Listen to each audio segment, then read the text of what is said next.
Jordi Díaz, que es ingeniero de materiales de la Politécnica de Cataluña y doctor de materiales de la Universidad de Barcelona. También tiene un posgrado en comunicación científica y precisamente de eso nos va a hablar, de comunicación científica en el ámbito de los materiales. Lidera diversos proyectos como Nanoeduca, Nanoinventan, el Festival 10⁻⁹. Mañana también, si estás interesados, hay unas jornadas en el Instituto de Ciencias y Materiales de Sevilla, que es ¿cómo se llama la jornada, Jordi? ¿La jornada de mañana cómo se llama? El sexto Encuentro Nacional de Divulgación de Nanodivulgación. Que podéis seguirlo online si estáis interesados. Además, también tiene el premio de la Sociemad a la divulgación en materiales. Es decir, estamos con un divulgador de primera. Así que todo tuyo, Jordi, gracias. Bueno, mientras preparo esto, felicitar a los concursantes del Juego del Calamar, que tras 2 horas todavía aguantáis aquí. Y espero que no os aburráis y aguantéis en la última presentación del día. Bien. Gracias a Felipe y a la Universidad de Sevilla, a la Facultad de Física, por invitarme. Es un placer estar aquí en el Día Mundial de los Materiales para acabar esta jornada donde hemos tenido una amplia visión de qué nos dan los materiales que nos aportan. Yo empezaré, tenéis ahí una serie de libros que os pueden dar mucha información sobre cómo funciona el mundo de los materiales, y luego uno a la derecha que en teoría no tendría que estar aquí, El gen egoísta de Richard Dawkins, pero sí que lo pongo porque él fue el primero en hablar del concepto de meme como la unidad cultural de imitación, replicación y transmisión básica. Él lo hizo en este libro que hablaba de genes por lo parecido entre la palabra meme y gene, que el gen es la unidad básica de información genética. Y yo lo pongo aquí porque veréis una serie de memes científicos. Disculpar porque yo soy catalán y mi humor es un poco raro, pero intentar aguantarlo. Los materiales han sido claves en la historia de la humanidad. Desde la edad de piedra a la edad actual han ido marcando la diferente evolución de la humanidad y son mucho más importantes de lo que pensamos. Actualmente, a partir de 1950, estamos en la edad del silicio, de los plásticos o, como veremos hoy, de los nanomateriales. Aquí tenéis una gráfica que pone muchas cosas y no entenderéis nada porque casi no se ve, y esto lo pongo como ejemplo de cosas que no se deben de poner. Yo lo que voy a hacer es un pequeño viaje a Materlán. Si os gusta el mundo de los materiales, podéis, cuando se forme la página web de Bienvenidos a Materlán, entrar allí porque tendréis un montón de recursos para ver cómo funciona el mundo de los materiales desde diferentes puntos de vista.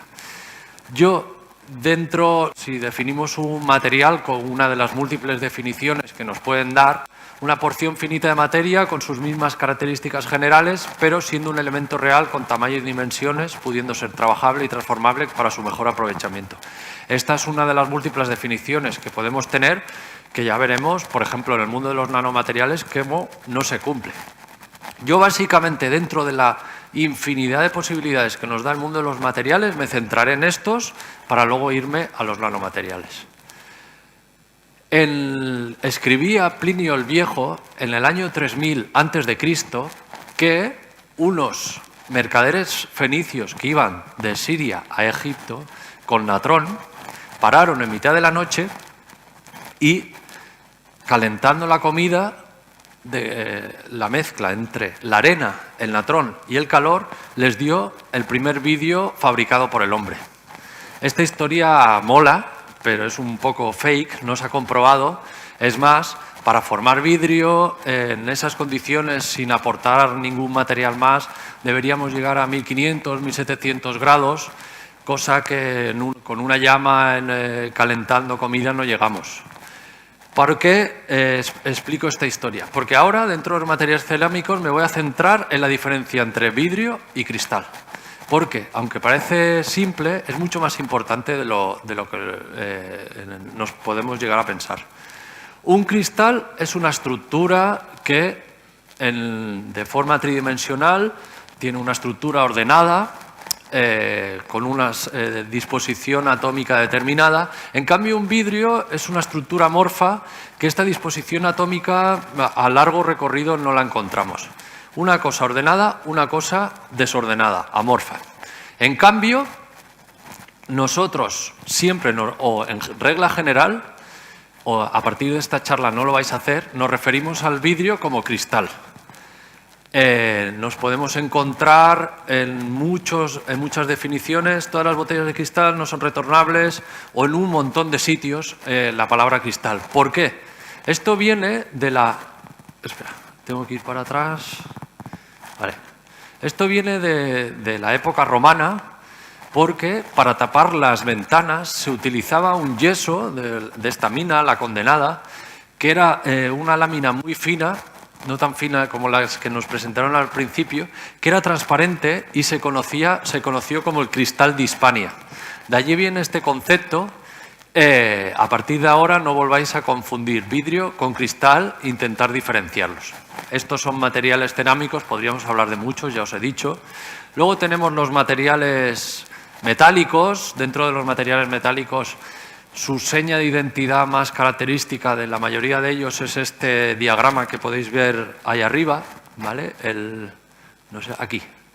El diagrama TTT, temperatura, transición austenítica y tiempo. Y dentro de este diagrama TTT tenemos posibilidades para jugar con él. Por ejemplo, hay un proceso que marcó muchas guerras, marcó muchas épocas, el proceso de templado que hizo que las espadas adquirieran mucha más fuerza. Está claro que en esa época el diagrama TTT no importaba, básicamente era que cortara y matara la espada. Aquí podéis ver una imagen de cómo se forma esto. Un acero austenítico, si lo mantenemos a una temperatura constante durante un tiempo, pues siguiendo el diagrama TTT nos formaría cementita y ferrita, pero lo que hacemos es súbitamente le bajamos la temperatura, le hacemos un proceso de temple, esa nucleación no se puede dar en equilibrio y se forma acero martensítico. Luego veremos cómo las espadas, no solo a través de este proceso de transformación de los materiales, las podemos hacer diferentes. Hemos hablado muy por encima de materiales metálicos, materiales cerámicos. Esta es la baquelita. A principios del siglo XX fue el primer material polimérico, el primer plástico que se descubrió. Tenemos termoplásticos, termostables, elastómeros. El mundo de los plásticos, que ahora está tan en boca de todos, ¿no? de los problemas que tenemos para intentar saber qué hacemos con ellos, las islas de plásticos que nos encontramos en los mares, los plásticos de un solo uso. Está claro que nos dan muchos problemas, pero también nos han aportado muchas soluciones. Un plástico básicamente lo podríamos explicar como un plato de espaguetis, donde tendríamos un polímero formado por polímero lineal y añadir diferentes aditivos para que le den las diferentes estructuras que nosotros queremos obtener. Luego, biomateriales. Ya hemos hablado en la primera charla, nos han hablado de biomateriales, no entraré aquí. O dentro del mundo de los materiales también hemos visto, ¿no?, la importancia de la caracterización, siendo esta curva la más característica del mundo de los materiales, que, como podéis ver, en función de cómo la tratemos, si es la curva básica que nos enseñan hasta la curva verdadera, pues varía bastante. Entrando en el tema de caracterización de materiales, justo en la charla de antes hemos visto la importancia de caracterizar los materiales. En la empresa, en el sector aeronáutico es clave, ¿no? Esa primera transparencia que nos mostraban para no tener miedo en el avión se basa en una buena caracterización de los materiales, y esto nos lo aportan multitud de diferentes técnicas. Hemos visto los clásicos materiales y luego tenemos pues materiales diferentes, ¿no?, que ya se inventaron hace tiempo, los superconductores, que no ofrecen resistencia. Podemos tratar el aluminio, tener duraluminio, o que también hemos visto los materiales compuestos, en donde tenemos una matriz y le añadimos otro material, pues por ejemplo en el sector aeronáutico, para, manteniendo o minimizando el peso, tener unas propiedades mecánicas, una dureza, una rigidez mucho más potente. Materiales compuestos como por ejemplo los que se usan en barcos, fibra de vidrio con resina epoxi, aunque está claro que la fibra de carbono es mucho mejor que esta fibra de vidrio con resina epoxi. O el hormigón armado, que nos permite formar estos edificios gigantescos en donde ponemos barras de acero para que tenga una mayor resistencia. Bien, ahora llegamos a la parte que a mí más me gusta. Este material de aquí es el grafeno. Es el material más característico del mundo de los materiales 2D, aunque hay muchísimos más, incluso algunos que se dice que son mejores que el grafeno. Y marca como uno de los grandes hitos de la historia de las nanotecnologías. En el 2004, este hombre, Andrew Game, descubrió el grafeno. No sé si podré entrar, si no pico aquí, pero hemos hoy visto, son las 7 y casi 10, hemos visto un montón de datos de los materiales y yo ahora me voy a centrar en la persona, porque muchas veces nos cae un jugador. Muchas veces no sabemos quién inventa las cosas. Andrew Game es para mí la persona que representa mejor el espíritu el del Friday Day, el espíritu del científico que, como decían en la charla de antes, ¿no? Viene a pasárselo bien. No sé si se abrirá. Pero os voy a explicar en 3 minutitos una historia de este hombre. No va a internet, sino, bueno, es igual. Si se carga bien, y bueno, si se carga ya veréis, será un poco sorprendente. Bien, Andrew Game representa el espíritu que yo le llamo el espíritu del viernes, de ese día que yo, por ejemplo, cuando estaba en la facultad, como vosotros, ¿no? Ese que te alimenta viernes tarde, voy a pensar qué voy a hacer el fin de semana, voy a quedar con mis amigos. Es un día como te abre todas las puertas después de una semana de trabajo o de estudios, pues de buen rollo, ¿no? Este hombre estaba en Niemega en 1991, estaba estudiando el comportamiento diamagnético de los materiales, es decir, el comportamiento de materiales que tienden a rechazar, o no sería la palabra correcta, el campo magnético. Pero él estaba en un viernes, se especula que esto es real, esto es lo que quería poner, ahora quedará un poco... Este es el espíritu que yo os decía del viernes, no sé si habéis visto este. ¿Vale? Este espíritu es el que quería mostraros del Andrew Game, ¿vale? 1991, y con esta visión estaba estudiando el comportamiento diamagnético, pero no puso un material normal, no. Dijo, ostras, voy a ver si consigo hacer levitar una botella de agua. Ostras, hay una rana, voy a ver si consigo levitar una rana. Esto es verdad, ¿eh? Todo esto lo publicó en un artículo y le dieron el premio Ig Nobel, ¿vale? No sé si conocéis el premio Ig Nobel, pero lo tenéis que seguir. Es a las investigaciones que primero te hacen reír y luego te hacen pensar. Pero este hombre no quedó aquí, este espíritu, que a mí me parece fantástico, porque llegó a la Universidad de Manchester a principios del siglo XXI, del 2000, y en el 2004, junto a otro ruso, el ruso, Novoselov, empezaron a estudiar las propiedades de conductividad del grafito.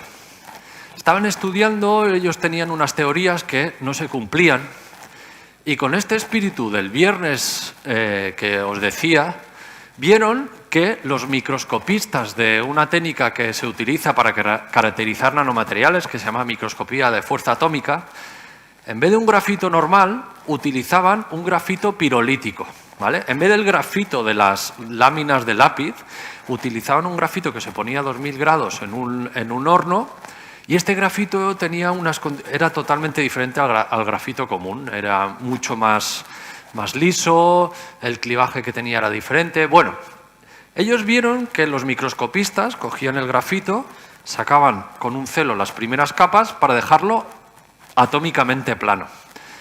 Esto les servía para poner la muestra que querían mirar, por ejemplo una muestra líquida, y la ponían en el microscopio. No sé cómo fue, si era, ya os digo, un viernes tarde con dos chupitos de vodka, pero le dijo, hey, ese grafito, ¿y si cogemos el celo y seguimos quitando capas de grafito? Y se quedaron con una única capa de grafito, ¿vale? Para que os hagáis una idea, es como si tuviéramos un paquete de folios y fuéramos quitando folios hasta que nos quedamos con uno, ¿vale?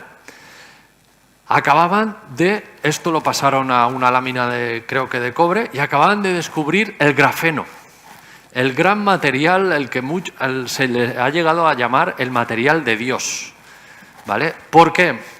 Es un material que tiene una gran superficie específica, es flexible, es más duro que el diamante, es más resistente que el acero, más conductor que el cobre o la plata, es prácticamente transparente, es, si no el mejor, prácticamente el mejor filtro que existe.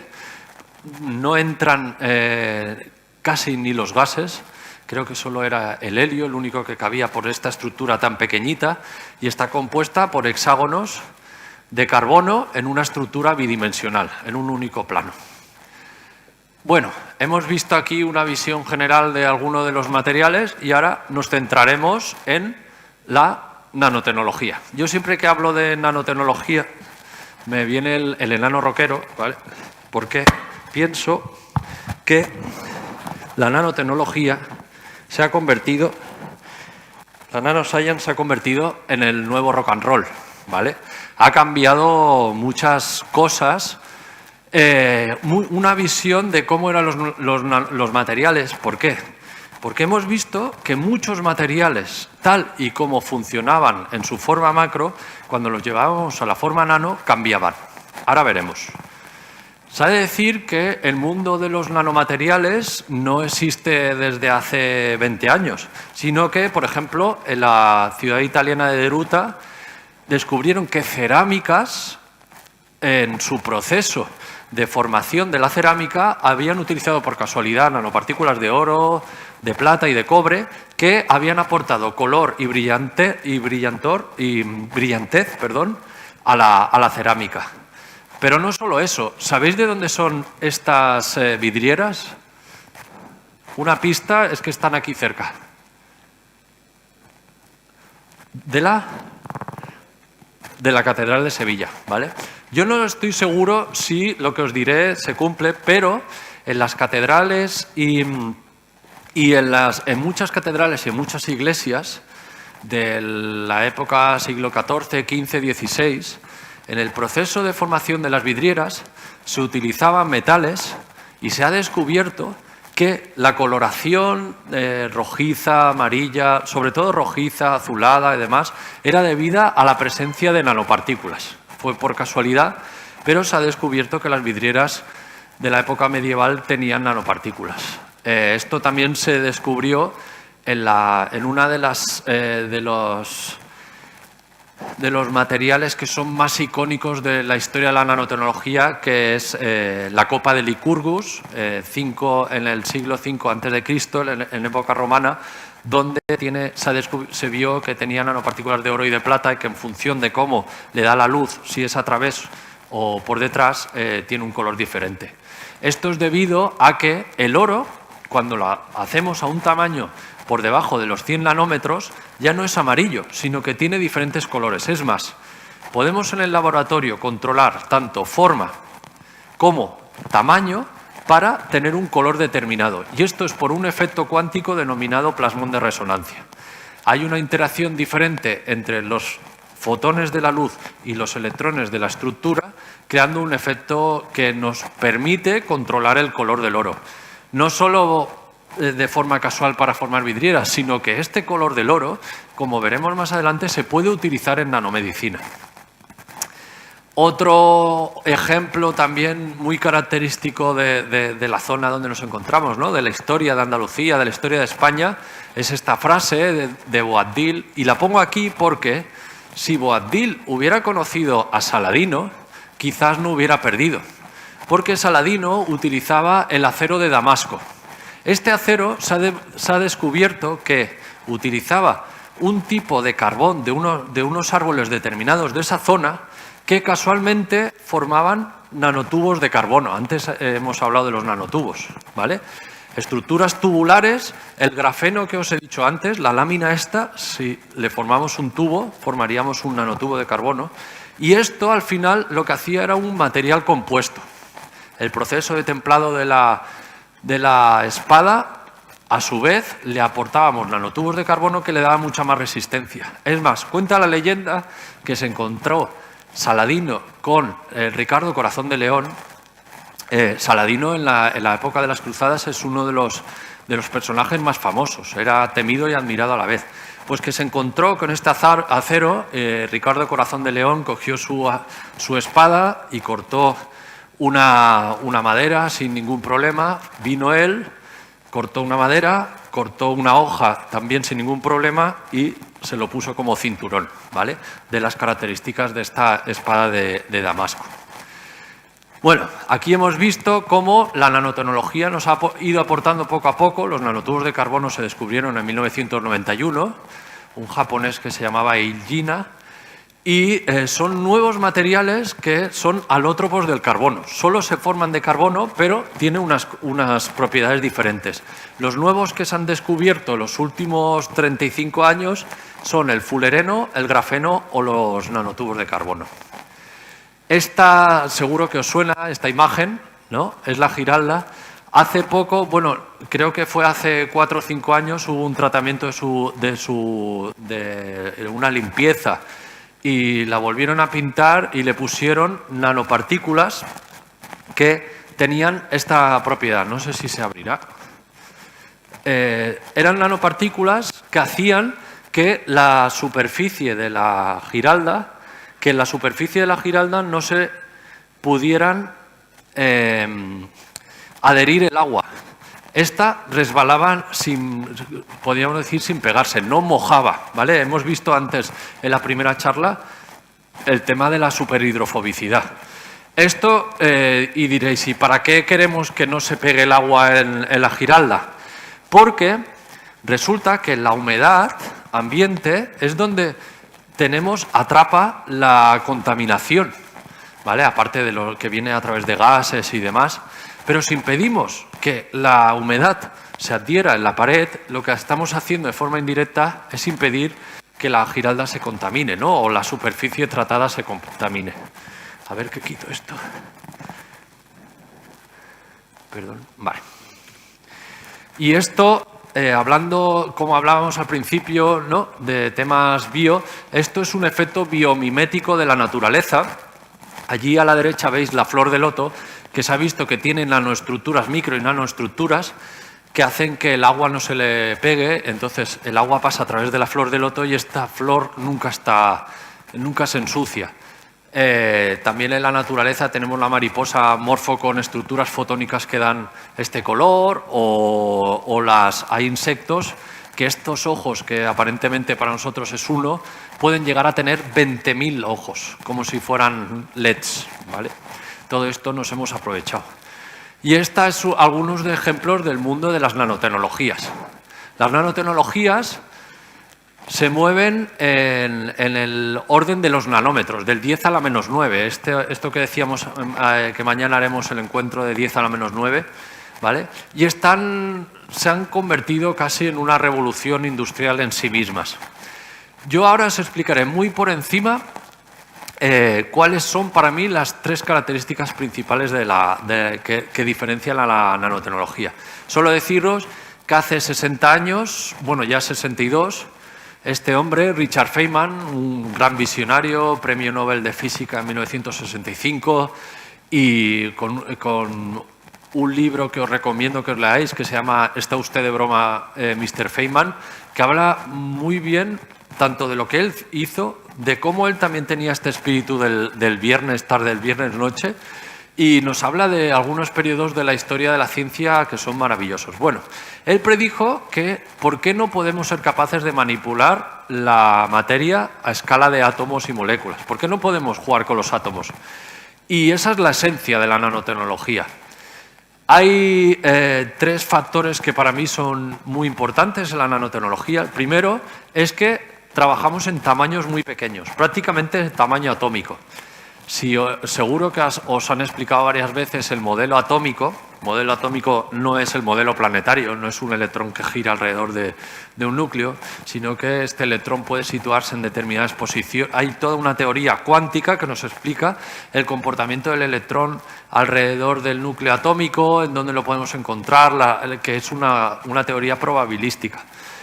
Resulta que en la nanotecnología, al trabajar en tamaños tan pequeños, la cuántica tiene una influencia muy directa en lo que ocurre. Por ejemplo, antes os he explicado el plasmón de resonancia. Por ejemplo, cuando trabajamos en tamaños tan pequeños, existe el confinamiento cuántico. El segundo factor es el tamaño. En este caso, no grande, sino pequeño. La nanotecnología se mueve entre 1 y 100 nanómetros. Para que nos hagamos una idea, si nos hicieran del tamaño de un glóbulo rojo, aún estaríamos 10.000 veces por encima de 1 nanómetro. Si la niña bajara a 100 nanómetros, vería el glóbulo rojo como un gran estadio de fútbol, ¿vale? Para que nos hagamos la idea que son dimensiones pequeñísimas. Y el tercer factor es la superficie específica, ¿vale? Ahora no os pondré un vídeo, os lo explicaré muy por encima, pero básicamente vamos a hacer un cálculo rápido, ¿vale? Tenemos un dado de 2 por 2 centímetros, ¿vale? 2 por 2 son 4, por 6, 24. Su superficie sería de 24 centímetros cuadrados. Y su volumen es 2 por 2 por 2, ¿vale? 8 centímetros cúbicos, 24 y 8. Cogemos este dado y lo partimos por la mitad y por la mitad. Y por la mitad. Nos quedarían 8 dados de 1 centímetro. ¿Vale? Imaginad que tenemos los dados de 1 centímetro y si los ponemos encima tendríamos otra vez el dado de 2 centímetros, más o menos. Cada dado de 1 centímetro tiene una superficie de 1 por 1 por 6, que son 6. ¿Vale? ¿Cuántos dados tenemos? 8. 6 por 8 son 48. Si partimos de un dado de 2 centímetros y lo cortamos, su superficie se dobla. Pues si este dado de 2 centímetros lo dividiéramos en dados de 1 nanómetro, la superficie aumentaría por 20 millones. En cambio, su volumen no variaría. La relación entre superficie y volumen es la superficie específica. ¿Y esto qué implica? ¿Vale? Implica, podéis ver este vídeo que no pondremos, pero que un dado de 2 centímetros, un dado de queso de 2 centímetros, ocupa 5 campos de fútbol, si lo cortamos en daditos de 1 nanómetro. ¿Vale? Un único dado de 2 centímetros cortados a tamaño nanométrico ocupa 5 campos de fútbol. Eso tiene unas grandes implicaciones. ¿Por qué? Las reacciones químicas se dan en superficie, reacciones biológicas se dan en superficie, las reacciones para formar productos industriales se dan en superficie. Eso hace que algo cambie. Se convierten en prácticamente en los Avengers de los nanomateriales. Podemos tener mucha más reactividad, más actividad catalítica, mejores propiedades mecánicas, mejores propiedades eléctricas, efectos cuánticos inesperados, etcétera, etcétera. El rey de la nanotecnología son los nanomateriales y una de las características que tienen los nanomateriales es que nos dan nuevas oportunidades, nuevas formas, visiones o aplicaciones. Por ejemplo, un material magnético, un nanoimán, deja de ser paramagnético y puede convertirse en superparamagnético, en otro proceso que lo explica la cuántica. Podemos tener superóxidos, cogiendo un poco el nombre de titania. El óxido de titanio nanométrico es un superóxido. El óxido de titanio nanométrico es el que se utilizó, las nanopartículas de óxido de titanio nanométrico son las que se utilizaron para lo que os he contado antes ahora no me sale el nombre del edificio, de la Giralda, perdón, ¿vale? Porque tiene unas propiedades superhidrofóbicas, ¿vale? Antes ya hemos visto, podemos construir el mundo nano de una pieza grande a una pieza pequeña, o como hemos visto anteriormente, desde átomos a unas nanoestructuras. Estas son las dos estrategias que utilizamos. Imaginar que tenemos un edificio tente. Lo rompemos y nos quedarían piececitas. Esos serían los nanomateriales. O imaginar que cada pieza de tente o de Lego es un átomo. Los juntamos y formamos los nanomateriales. Pues así tenéis las dos visiones. Actualmente se utiliza sobre todo el top-down y poco a poco va ganando terreno el bottom-up. Para ver el mundo nano tenemos los microscopios, que no entraré. Y aparte de todo esto, como os podéis imaginar, nos dan multitud de ventajas, pero a su vez no existe tecnología con riesgo cero y hemos de tener en cuenta los riesgos asociados a cualquier nueva tecnología. Os voy a poner un vídeo de 3 minutos que a mí me gusta mucho, es muy divertido, que resume un poquito todo lo que yo os he dicho y que casi nos llevaría al final de la charla, que ya debéis estar cansados. Un segundo, a ver si se carga. No, a ver, un segundo.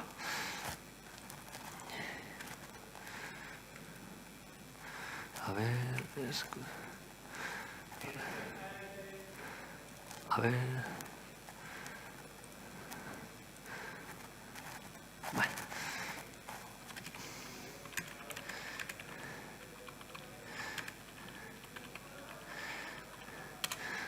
Este es el feeding de fiesta. ¿Vale? 3 minutos.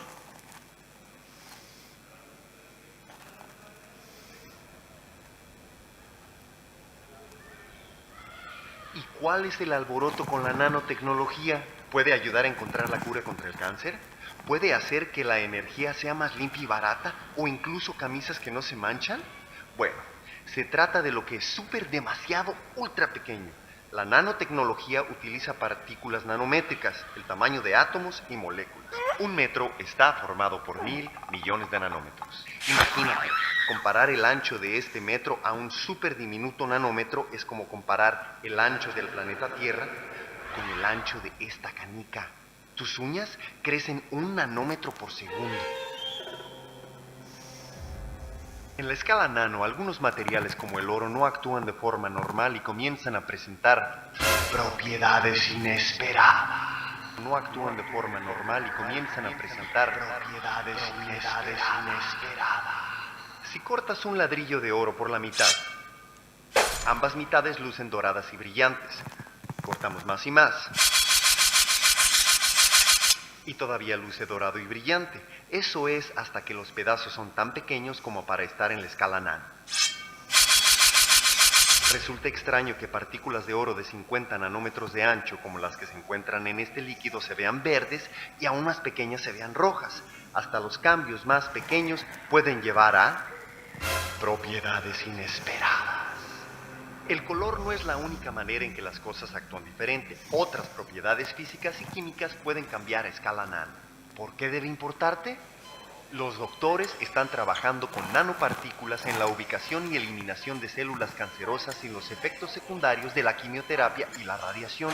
Trabajando a escala nano, los científicos están haciendo que la energía solar y otros tipos de energía renovable sean más eficientes y baratas. ¡Wow! Filtración de agua basada en la nanotecnología podría proveer de agua potable a millones de personas. Hola. Controlar enfermedades transmitidas por el agua. ¿Qué te pasa? De lo único que hablas es de ciencia.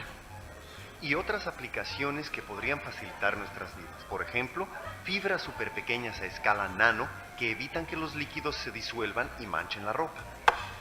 ¿Sabes qué? Suficiente. Me voy. Pero el potencial de la nanotecnología viene acompañado de un gran riesgo. Las nanopartículas no son inofensivas. Por ejemplo, ingerir una gran cantidad de nanopartículas de plata puede hacer que tu piel se vuelva azul. ¡Azul! Los científicos están trabajando para descubrir qué efectos pueden causar en nuestro cuerpo, otros seres vivientes y el medio ambiente. Entonces, ¿hacia dónde va la nanotecnología? Nadie sabe con seguridad, pero grandes cambios vienen del pequeño mundo de la nanotecnología. Muy bien. Y ya para acabar, como os podéis imaginar, las aplicaciones que nos da el mundo de las nanotecnologías son infinitas. En cualquier sector industrial que podáis pensar ya se están aplicando, ¿vale? Hay una base de datos que se llama StatNano que tiene actualmente 9.400 productos ya allí de empresas que se dedican a la nanotecnología. En la época de la COVID se puso muy de moda la nanotecnología, ¿vale? Sobre todo a través de Miguel Bosé, ¿no? Que nos decía que nanorobots transportaban microchips o con tecnología 5C que nos iba a controlar. Los nanorobots actualmente están a nivel de laboratorio. No es para nada esto que nos planteaban, no se sabe aún hacia dónde va a ir el mundo de los nanorobots. Lo que sí que sabemos es que las nanotecnologías nos han permitido, por ejemplo, estar hoy aquí, porque la mayoría de vosotros o todos estáis vacunados. Para la vacuna o cualquiera de las estrategias que se utilizan, como virus atenuados o el RNA, para poderse transportar y poder llegar luego a donde tienen que llegar, están nanoencapsulados con sistemas nanométricos, ¿vale? Entonces, la nanotecnología ha sido clave en el mundo, en el desarrollo de las vacunas y en que éstas puedan haberse hecho o se hayan hecho comerciales. También se han aplicado en máscaras o, por ejemplo, uno de los proyectos en el inicio de la pandemia que hubo una convocatoria extraordinaria fue para estructuras fotónicas que eran un proyecto que se llamaba Combat, que no sé ahora mismo cómo está, pero era para la detección de COVID con estructuras fotónicas en sistemas más pequeños que esto y por menos de $10 y en una detección inmediata con una eficiencia absoluta. Y bien, esto es alguna de las muchas cosas que nos ofrece el mundo de los materiales en este día tan especial. Y bueno, gracias por haberme acompañado, haber aguantado hasta el final y si tenéis cualquier pregunta, pues aquí estoy.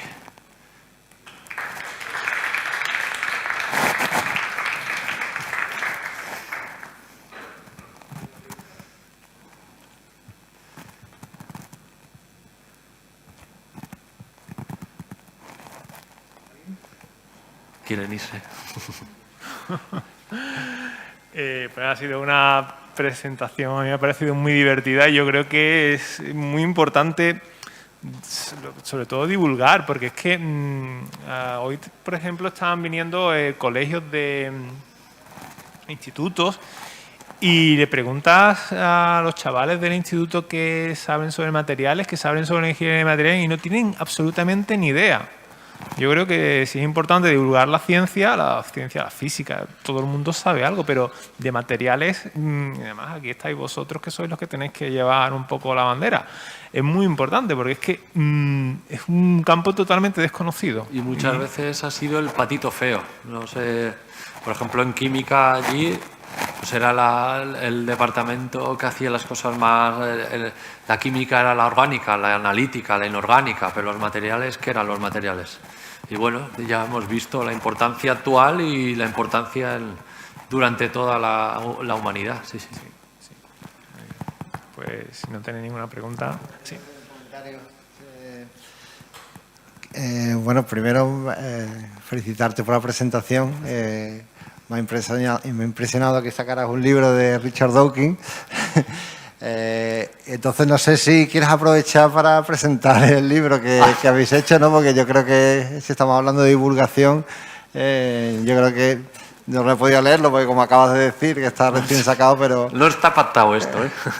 Bueno, ya me das los derechos de autor, pues me das un porcentaje. Alguna de las cosas que, por ejemplo, la espada de Damasco o alguna de los ejemplos que he puesto están aquí, que es un libro sobre la historia de las nanotecnologías Y toda la primera parte habla de la historia del átomo, porque la historia del átomo ha sido muy curiosa, desde Demócrito, el primero que habló de la palabra átomo, a toda cómo fue evolucionando hasta la teoría cuántica. Luego hablamos de la teoría cuántica y luego de cómo funcionan las nanotecnologías, los nanomateriales, las aplicaciones, el microscopio de efecto túnel y otros microscopios de una forma divulgativa y está compuesto a través de pequeñas historias con personajes que les van pasando o ocurriendo cosas hasta que acaban componiendo el público, el libro, y luego tiene una parte también sobre el posible futuro, donde se especula con la existencia de los nanorobots y cómo estos se aplicarán y demás. Y si queréis leerlo, pues yo encantado de que lo leáis. Está hecho básicamente sobre todo para universitarios y demás que quieran meterse un poquito en este mundo. Este y otro que se llama La aventura de Berta en Nanoland, pero eso es una aventura científica, es un poco diferente. Pero bueno, este sería más relacionado con los materiales. Que no me lo lleve. Y lo dejo aquí en la facultad, por si alguien lo quiere ojear. Bueno, pues gracias. Y gracias a vosotros.